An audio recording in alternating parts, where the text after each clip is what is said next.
Assalamu alaikum урматтуу Tez Кабар каналынын көрүүчүлөрү, кутмандуу күнүңүздөр менен. Бүгүн 2018 жылдын 28 ноябры. Биз Оштогу сатыла турган үйлөрдү жана жерлерди көрсөтүүнү улантып жатабыз. Биз турган жер Ош Алай жолу Фуркаттан Алай багытына Круговойдон өткөндөн кийин мал базарга, эски мал базарга жакындап калган жер. Бул жолдо жүргөн болсоңуздар жакшы билесиздер. Жол боюнда эски мал базардын поворотуна чейин мына сол жакта строй материалдарды, жыгаштарды сатат. Ал эми оң жакта мына контейнерлердин тушунда кичинекей короолордо кой мал жандыктардын жана союштарды ушул жерде түнү күнү сатышат. Мына ушул жерден өткөндөн кийин оң жака буруласыздар, Алайга кетип жатканда. Мына ал жогору кирип кеткен көчө Алиханов Айтмамбет көчөсү. Мына ушул көчөдөн сатыла турган үй бар экен. Бир аз ичкераак киребиз. Мен ушуну сиздерге көрсөтүп коеюн.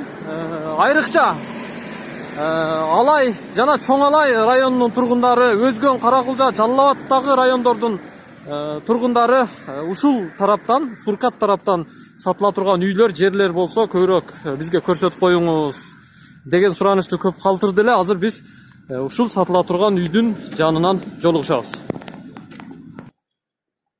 Мен азыр ушул көчө менен жогору чыгып келдим. Жанагы биз турган централдык көчөдөн 250 метр жогоруга көтөрүлүп чыкканда мына мындай эски каналдын орду бар. Ушул жерде көпүрөдөн өткөндөн кийин жол экиге бөлүнөт, солго жана оңго. Сиздер келе жатканда оңго бурулуп ушул эки жагында мына чынар деректер турат. Ушул бактын ортосунан түз жогоруга көтөрүлүп чыгып барасыздар дагы. Бир аз жүргөндөн кийин оң жакта жайгашкан үй. Ошол жерден биз сиздерге маалымат беребиз. Эч жака кетип калбадыңыздарбы? Эгерде башка каналга которулай элек болсоңуздар, биз келип калдык. Сатыла турган үй мына ушул көчөнүн батыш тарабында жайгашкан. Мына ушул үй. Сыртында жазуусу да турат. Чакан сонун проекте түшүптүр. Буюрса ушул үй, эгерде сиздер Фуркат айылынан үй издеп аткан болсоңуздар, ушул үй сиздерге насип кылсын. Азыр биз үй ээсине келип жолуктук. Анда баштайбыз. Ассаламу алейкум. Ва алейкум ассалам. Эми үйүңүздү бир катар көрсөтүп бериңиз. Агын суу негизи бул жерде бар экен, а? Мына жерде лоток турат. Азыр эми кышкы мезгил суу токтоду. Агын суу жайы менен токтобой агат. Токтобой агат. Бул Алиханов көчөсүнүн узундугу централдык трассадан башына чейин канча километр чыгат өзү? Жогоруга чейин. 2 километр 700. Бул жака да эки жака кетет экен да? 2 километр 700 да. Житил көп экен, а? Бул жа бүт кошуналарыңыз бүт жаңы үйлөр экен. Бул үйдүн жайгашкан жери жолдон киргенде 400 метрден келди. Централдык трассадан 400 метр жогоруда жайгашкан. Жакшы. Мына заборду караңыздар. Пескоблок менен жакшынакай кылып уруп коюптур. Эми дарбазаны алган адам өзү каалагандай дарбаза коет да. Ооба. Ким каалашынча өзү каалагандай коет да. Демек түшүнүктүү. Жер аянты канча сотик? 5 сотик. 5 сотик. Караңыздар. Квадрат 5 сотик. Мына күн чубак, күн жакшы тие турган тарапка үй салынган. Пескоблок менен көчөдөгү дубал менен үйдүн ортосунда канча метр аралык калтыргансыз? 2 метр, а? Аркасындачы кошуна тараптагы дубалдын ортосунда? 1 метр болгон. Демек, баягы эрежени сактапсыз, мыйзамды сактаптырсыз, а? Жакшы. Таза суу маселеси кандай бул жерде? Крант барбы? Крант бар. Мына жерге крантты киргизип коюп турсуз, а? Киргенде эле сол жакта. Крант бар, агын суу бар. Суу агып турат постоянно. Жер аянты 5 сотик экен. Жүрүңүздөр, биз жер аянтын бир катар көрүп чыгалы. Андан кийин подвалды көрөлү. Фундаментти бийик куюп турсуз, э? Ооба. Курулуш иштери башталып бүткөнүнө канча болду? 3 ай болду. 3 ай болдубу? Подвалга 2 ход кылгансызбы? 2 ход коюлган. Астында жашаганга да ыңгайлуу. Жакшы. Кошумча курулуштар кандай планда салынат? Кошумча курулушта эми бул жагына очокана, Могул жака? 3 очокана, туалет, мөлет ошол даркы баш жагына салынат. Баня, не болсо ошол жакта бери карап, күндү карап салынат. Күн жакты карап салынат да, бул жак огород болуп калат деп план кылганмын. Жакшы. Мына бул турган жерлер бүт огород болуп калат экен. Ушул жерлерге буюрса сиздер бактарак эгип, мини дыйканчылык кылсаңыздар болот. Септик жасагансызбы, жасаган эмессизби? Же алган адам өзү каалаган жерине кылып алабы? Септикти эми өзү ыктыяры менен кылып алат. Кылып алат, Демек түшүнүктүү, подвалды көрөлү, жүрүңүз. Кана үйдүн ичине кирип баратабыз, подвалына. Бисмиллахиррахманиррахим. Ого, подвалды раса ангар кылыпсыз го? Раса чоң экен, Подвалдын бийиктиги ушу адам жашаганга ыңгайлаштырылып курулган. Жашоо бөлмөлөрүн кылса да болот экен. Болот. Кеңири жашаса болот экен, астын жакшылап стяжка кылсаңыздар, сиздер утеплитель туруп эле, полду жасап, паркет ламинатты коюп туруп эле жашасаңыздар болот экен. Мына форточкалары бар бардыгы. Подвалдын бийиктиги 2,20. 2,20. Потолок монолит экен, биринчи кабат менен подвалдын потологунун ортосу. Потолокту бийик кылып, монолит кылып куйган, өтө жакшы куюлган. Туурасынан арматуралар ташталганбы? Ташталган. Жакшы экен. Узуну туурасы канча чыгат экен, Менимче бул подвалдын ичинин узуну бир 10 метр чыгат экен, туурасы бир 5 метр чыгат экен, 10го 5 деп койсо деле болот. Бул жак ошончо чыгат. Көз чамада. Бул экинчи бөлмө экен. Мына подвалдын. Бул жактагы узун бөлмө экен. Туурасы 4 метр, узуну 10 метр. Мына ушундай эсептеп койсоңуздар болот. Сиздер подвалды толук көрүп чыктыңыздар. Эми биз сыртка чыгалы дагы үйдүн ичин көрсөтөлү. Бул жерге буюрса сиздер дааратканадан баштап очокканага чейин бүт ушул жерге күн жубак кылып салып алсаңыздар болот. Үйдүн узун туурасы канча? Узун туурасы 9га 11. 9га 11,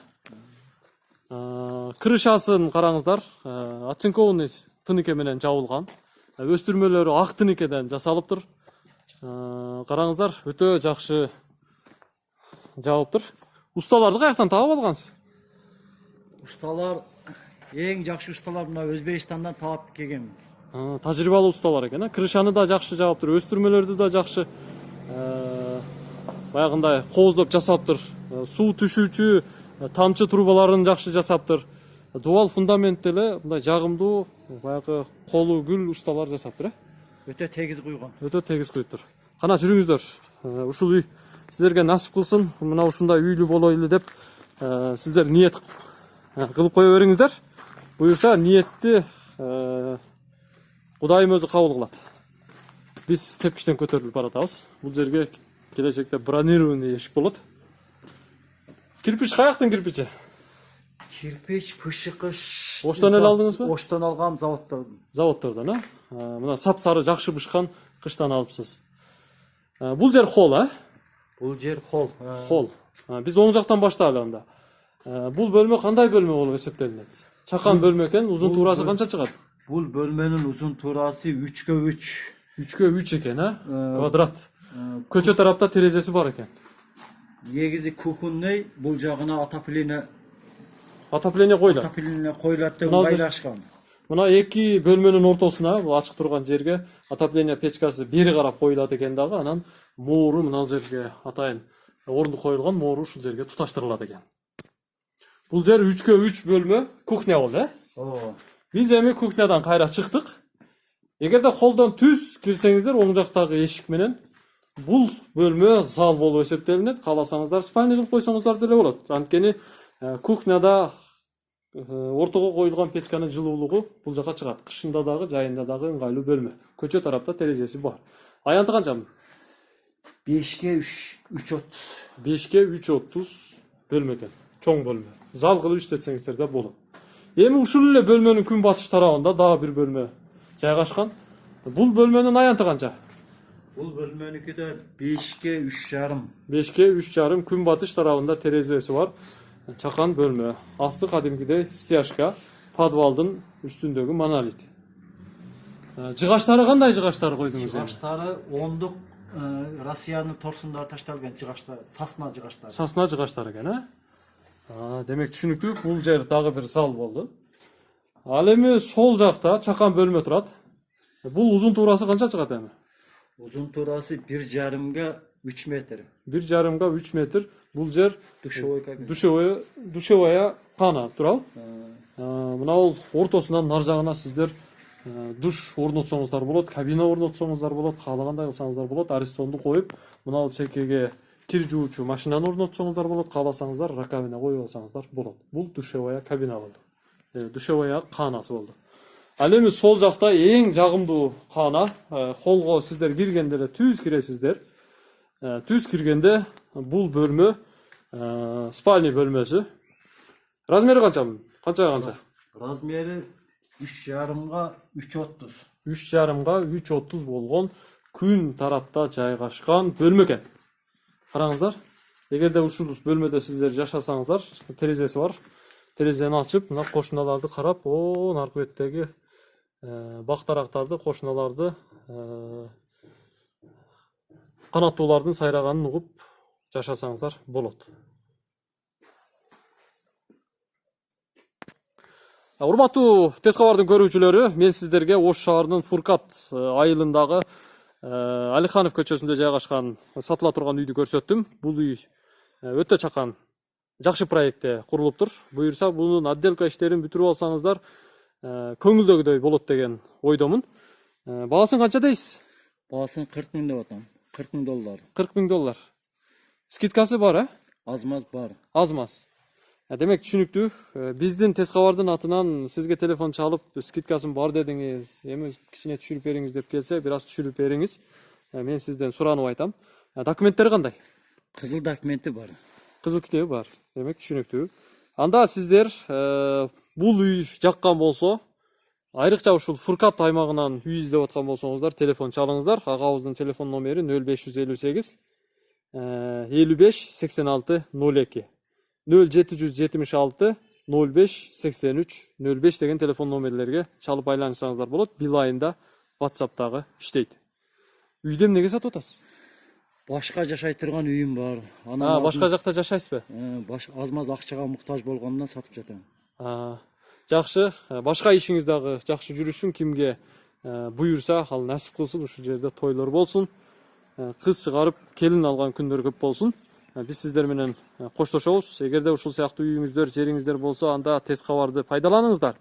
Тез кабар сиздер үчүн кызмат кылат. Биздин телефон номерлер 0558 86 00 11. Көрүшкөнчө аман туруңуздар. Биз кайттык. Бул Оштогу Фуркат айылында жайгашкан Алиханов көчөсүндөгү сатыла турган үй болду. Аман туруңуздар. Баарыңыздар үйлүү болуңуздар. Кыргызстанда үйсүз эч ким калбасын.